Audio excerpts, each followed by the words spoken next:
Assalamualaikum warahmatullahi wabarakatuh.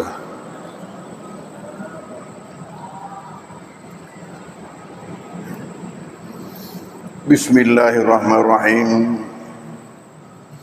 Alhamdulillahi rabbil alamin. Wassalatu wassalamu ala asyrafil anbiya'il mursalin Sayyidina Muhammadin wa ala alihi wa ashabihi wa atba'ihi ajma'in. Alhamdulillah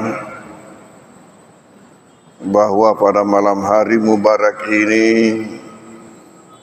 malam hari di mana pengajian kita ini berlangsung, pada tempatnya lah kalau kita sama-sama kembali lagi dan tak henti-hentinya memanjatkan puji syukur kehadirat Allah Subhanahu wa taala.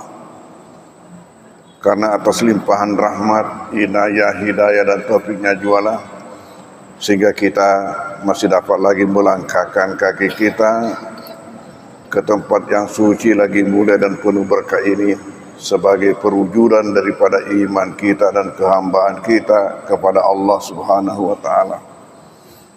Dengan kehadiran kita untuk melaksanakan salat maghrib secara berjamaah.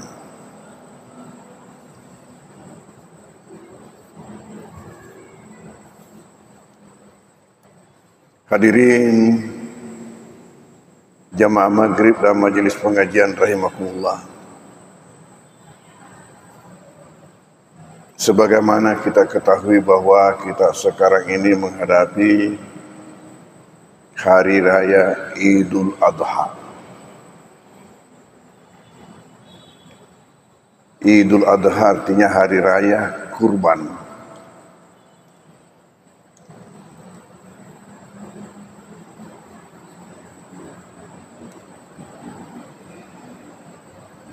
Pada hari raya yang lalu kita melaksanakan Hari Raya Idul Fitri. Kata Id itu sendiri berarti hari raya. Al-Fitri di sini mempunyai dua makna. Yang pertama, Al-Fitri berarti tidak puasa. Hari raya di mana kita kembali makan setelah kita berpuasa selama 30 hari. Dan pada hari itu diharamkan orang berpuasa. Makna kedua daripada Idul Fitri ialah hari raya kesucian. Hari raya kembalinya kita kepada fitrah. Setelah kita melaksanakan ibadah puasa dan setelah kita bermaaf-maafan dengan doa minal aidin wal faizin. Minal aidin, semoga kita semua kembali kepada fitrah. Wal faizin, dan semoga kita ini termasuk pemenang-pemenang dengan bebasnya dari api neraka dan masuknya dalam surga. Itu makna Idul Fitri. Dan pada Idul Fitri kita itu disyariatkan untuk mengeluarkan zakat fitrah. Zakat fitrah itu adalah berfungsi sebagai password buat puasa kita. Karena ada ucapan Nabi mengatakan bahwa puasa itu tergantung antara langit dan bumi.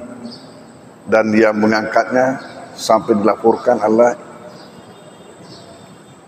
zakat fitrah.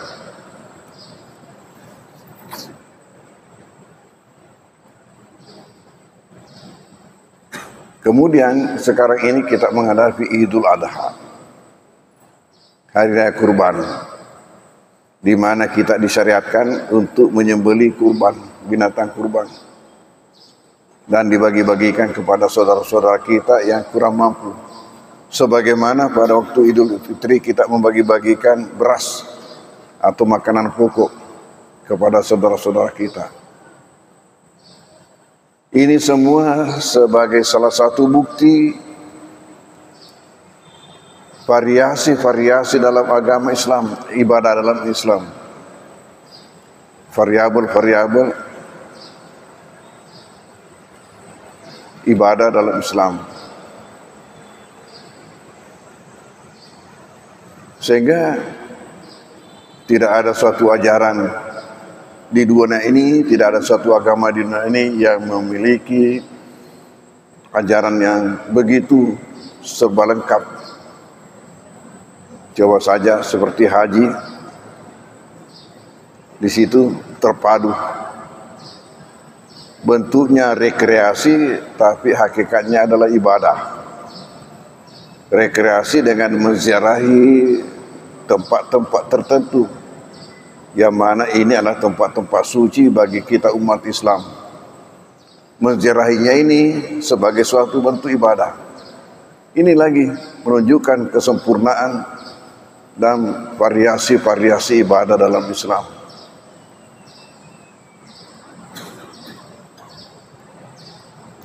Allah di dalam Al-Quran bertitah, Inna a'tainaka al-kausar. Pangumpu narunna ibadah. Inna a'tainaka al-kausar.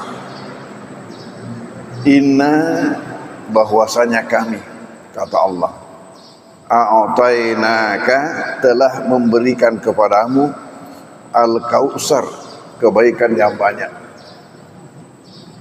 Disimaikan nikmat yang tidak terhitungkan banyaknya.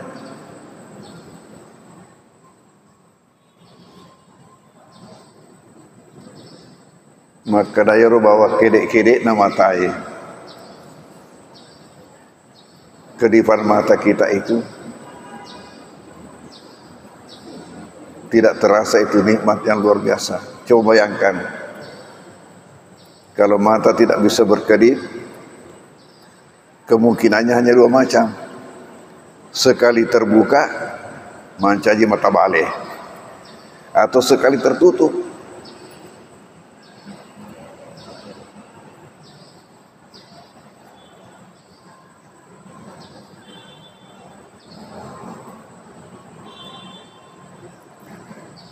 Nah, karena begitu banyaknya nikmat yang kami telah anugerahkan kepadamu, is'alim fasalli li rabbika wanhar, salatlah untuk Tuhanmu, wanhar, dan menyembelilah kurban. Ini ayat yang turun dalam rangka perintah untuk berkurban. Lalu sahabat-sahabat Rasulullah bertanya, ma hadzil adahi, apa sebenarnya berkurban ini? Dari mana asalnya? Nabi menjawab, sunnatu abikum Ibrahim. Ini adalah warisan yang dirintis oleh nenek kita Ibrahim. Artinya perintah ini bermula kepada Nabi Ibrahim. Tetapi perintah kepada Nabi Ibrahim beda dengan perintah kepada kita. Perintah kepada Nabi Ibrahim ialah dengan menyembelih anak tunggalnya. Saya tidak dapat membayangkan bagaimana perintah ini. Kemudian perintah ini datangnya melalui mimpi. Jadi di sini saja datangnya perintah melalui mimpi sudah bisa membuat orang ragu-ragu. Kalau bukan iman yang betul-betul mantap. Tetapi Nabi Ibrahim yakin.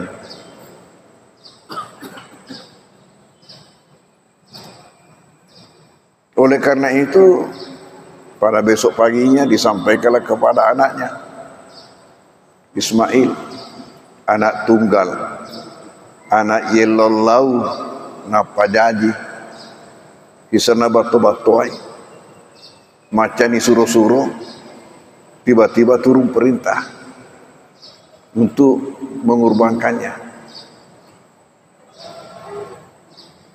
Saya coba-coba mau merasakan itu bagaimana perasaan Nabi Ibrahim. Tetapi di sini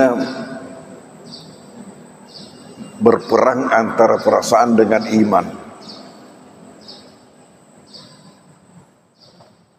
Nah sekarang bagaimana kalau kita mau banding ini dengan perintah kepada kita untuk berkurban dengan seekor kambing?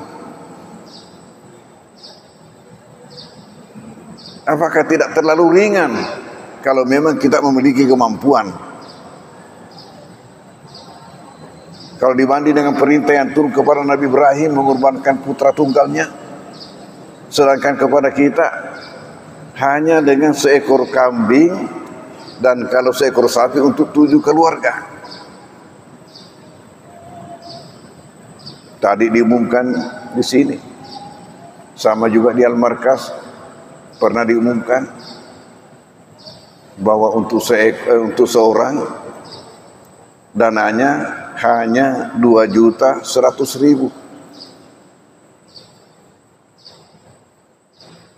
Hanya 2.100.000.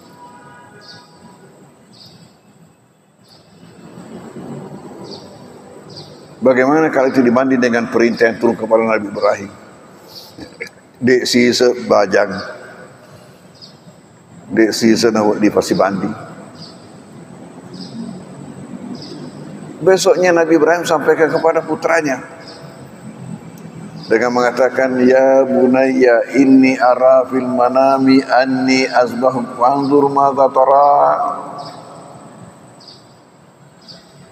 Ya bunayya, wahai anak kesayanganku. La ilaha illallah.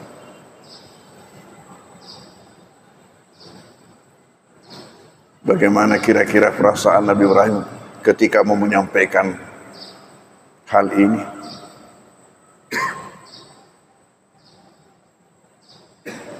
Bahasa Arab, anak laki-laki namanya Ibnun.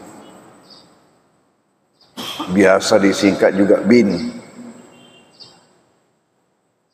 Kalau berdiri tunggal, Ibnun, anak laki-laki.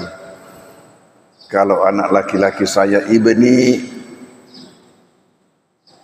Kalau anak perempuan, Bintun. Kalau anak perempuan saya, Binti.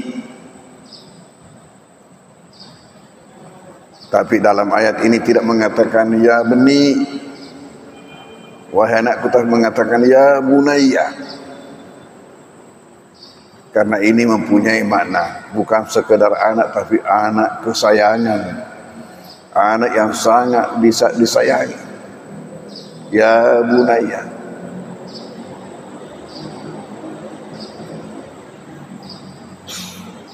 Ini arah fil manam, bahwasanya saya melihat dalam tidur, anni saya ini menyembelih engkau. Artinya turun perintah kepada aku untuk menyembelih engkau.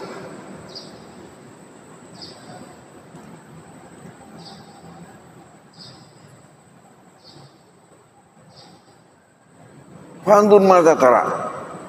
Peku di tanganmu. Bagaimana pendapatmu? Masih ditanya lagi pendapatnya.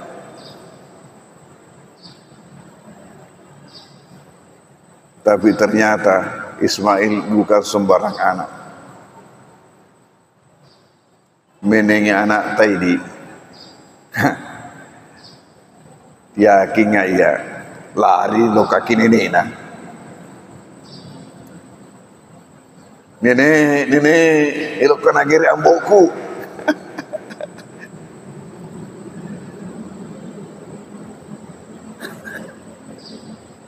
Tapi Ismail bukan sembarang anak.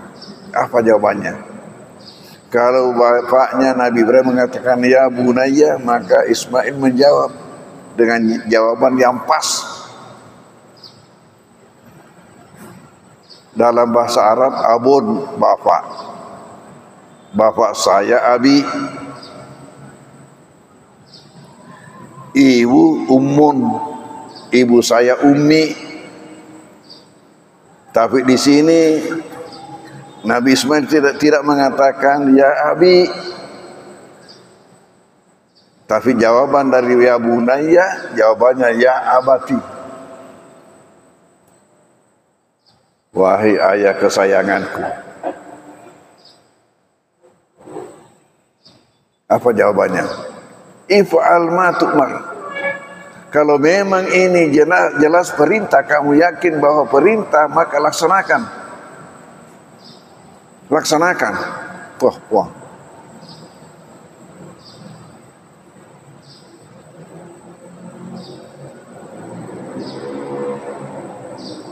Bagaimana? Satajiduni insyaallah minas sabirin. Kamu akan mendapati saya sebagai anak yang termasuk orang yang mampu untuk bersabar.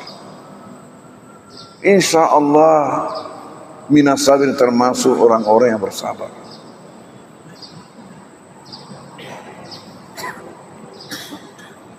Disampaikan lagi kepada istrinya. Apa jawaban istri? Ya nama Allah deh. Terkadang ada hal-hal yang serius disampaikan kepada istri yang tidak masuk akalnya, itu sulit dia menerima. Apalagi macam ini, betul-betul di luar logika manusia. Tapi apa jawab istri? Sama dengan jawaban si anak. Kalau memang itu perintah betul, kita tidak punya pilihan. Silakan laksanakan. Tapi saya punya permintaan. Bawa ke tempat yang jauh dari pandangan saya sampai saya tidak bisa melihatnya dan tidak bisa mendengar suaranya andai kata dia teriak. Tati Ima bela. Baik, mari nak kita berangkat. Ibrahim pun bersama dengan anaknya berangkat pergi ke arah timur. Ke arah timur Mekah. Di satu lembah yang memanjang namanya Mina. Disitulah dipilih tempat. Setelah dilihat cocok, disuruh berbaring anaknya. Akal lilit nona. Begitu berbaring, datang iblis. Ibrahim, agak membuka, agak terlalu membuka aku tuh. Apa yang kamu mau lakukan di situ? Ibrahim mengatakan, ini saya dapat perintah untuk mengorbankan. Agak boleh kegi masuk perintah. Saya dapat perintah melalui mimpi. Katulu-tulu mau tuh. Coba. Jadi ini sudah ujian lagi.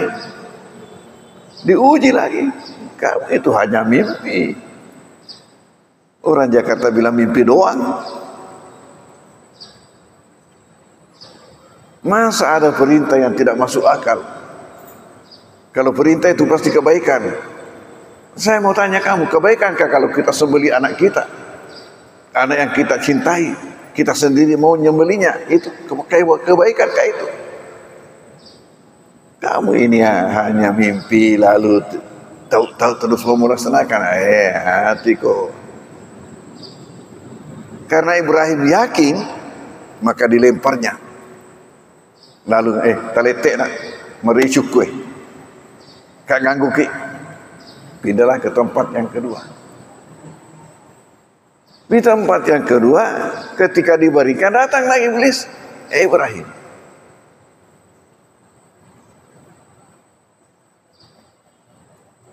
kamu ngajak tua kalemu.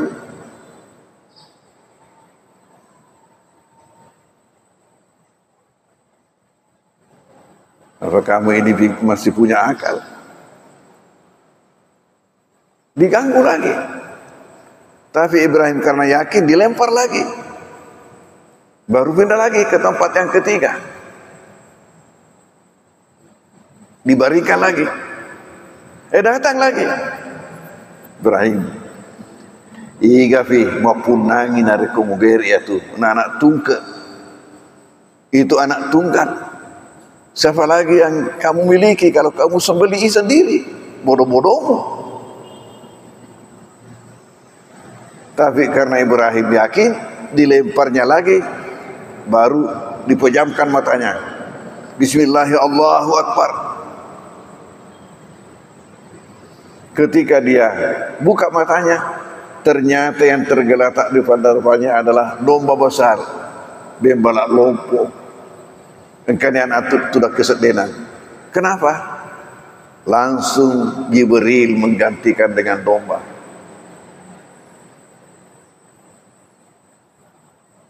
Karena ini Ibrahim yakin, kalau memang jelas perintah pasti bukan keburukan, pasti bukan keburukan. Jadi sama nama Torah tentuan Ibrahim ramakada mugerik tentuan aku mati. Apa ujiannya? Tapi mampukah kita? Nah inilah asal muasal yang dikatakan Nabi kepada sahabat-sahabat ketika bertanya. Nah sekarang menjadi syariat bagi kita umat Muhammad, bagi yang mereka memiliki kemampuan. Dia ke sini apa dia toman ni wajib ke dena punangi yang tidak punya. Sisa yang siapa memiliki kemampuan ya is'al galemu.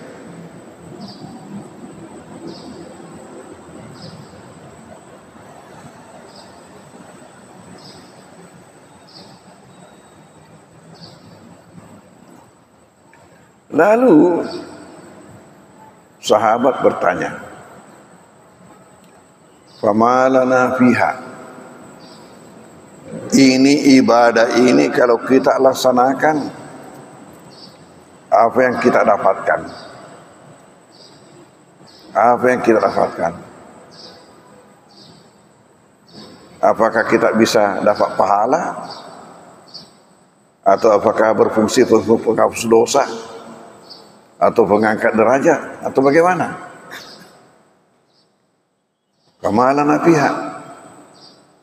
Lalu Nabi menjawab dengan mengatakan apa? Bikulli sya'ratin hasanah. Bikulli sya'ratin hasanah. Kamu akan mendapatkan pahala buat setiap lembar bulu hewan korbanmu. Apalang singega tungke bulu-buluna korbanmu. Hitunglah kalau berani. Bikulli sya'ratin hasanah.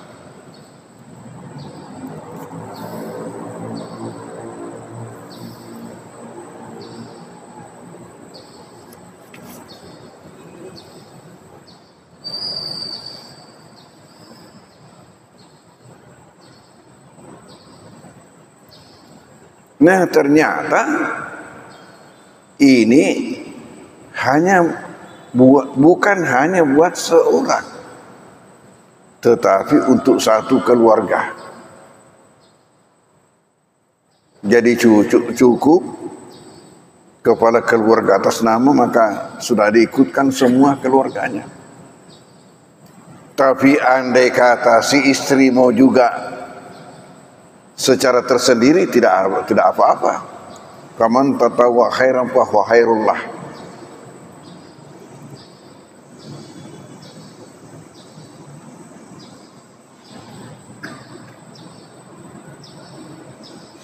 Ini berdasarkan hadisnya Mikhnab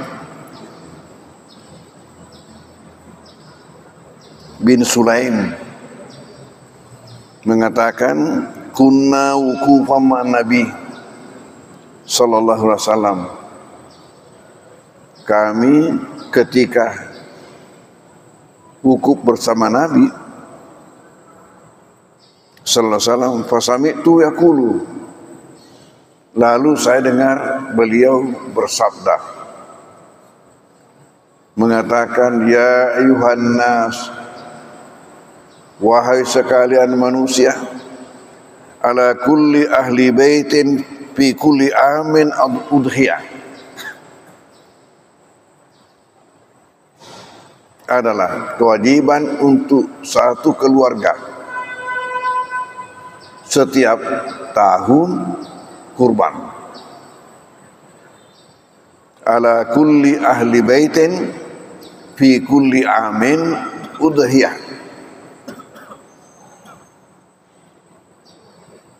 Atas setiap keluarga ahli bait fi kulli amin setiap tahun udhiyah kurban.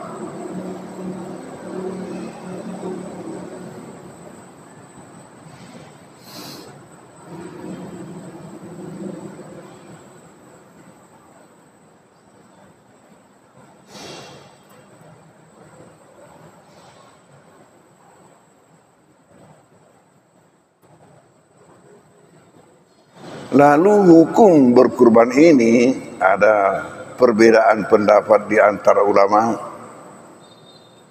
mengenai wajibnya dan adanya sunnah muakkadah.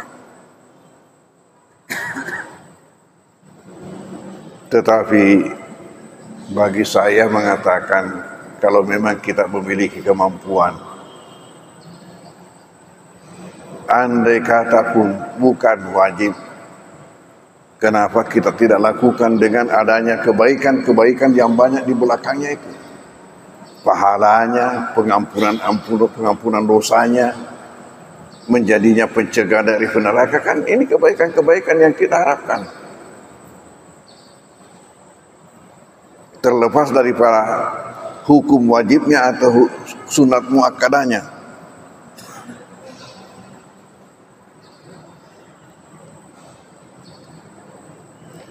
Sebagaimana Hanafi mewajibkan dengan mengatakan itu ada hadis Nabi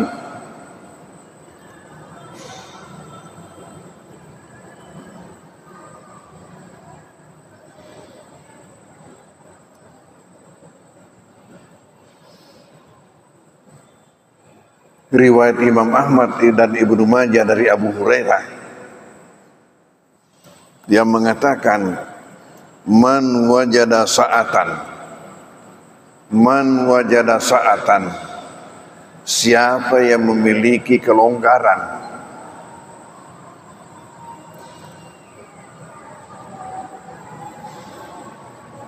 falam yudahi, lalu ia tidak berkurban,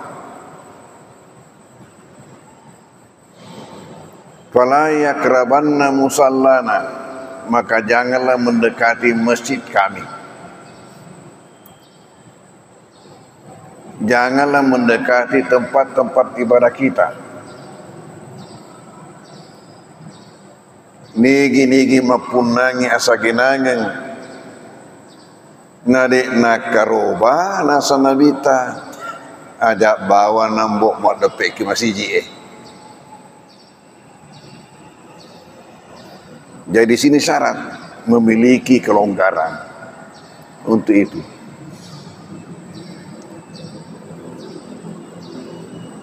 Sementara buat yang tidak mampu, kewajibannya dua. Engkau tuh kenai agak tosi. Pertama, perbaiki silaturahim, supaya yang berkurban itu nengerako. Ya ku iktofa mafaddi iktofa. Dega silaturahim dega akan mengerako. Yang kedua, perbaiki doanya. Doanya dua isinya. Isi pertama doanya, ya Allah, semoga saudara-saudaraku yang berkurban mengingat saya. Baru engkau kasih tahu aku. Yang kedua isi doanya ialah, ya Allah, mohon mudahkanlah rezeki saya sehingga saya juga bisa berkurban tahun depan. Jadi kemana kena ki? Ya mau masagena ya is'al. Ya. Mudah-mudahan ada berkahnya pengajian kita malam hari ini. Wabillahi taufiq wal hidayah. Bismillahirrahmanirrahim. Alhamdulillah bina sallallahu ala sayyidina Muhammadin wa alihi wasallam. Allahumma anfa'na bima 'allamtana wa 'allimna ma yanfa'una warzuqna ilma yanfa'una wa sallallahu alaihi wa alihi wasallam walhamdulillah min al-fatihah. A'udzu billahi minasyaitonir rajim. Bismillahirrahmanirrahim. Alhamdulillahirabbil alamin arrahmanir rahim maliki yaumiddin. Iyyaka na'budu wa iyyaka nasta'in. Shiratal mustaqim. Shiratal ladzina an'amta 'alaihim ghairil maghdubi 'alaihim waladdallin. Wassalamualaikum warahmatullahi wabarakatuh.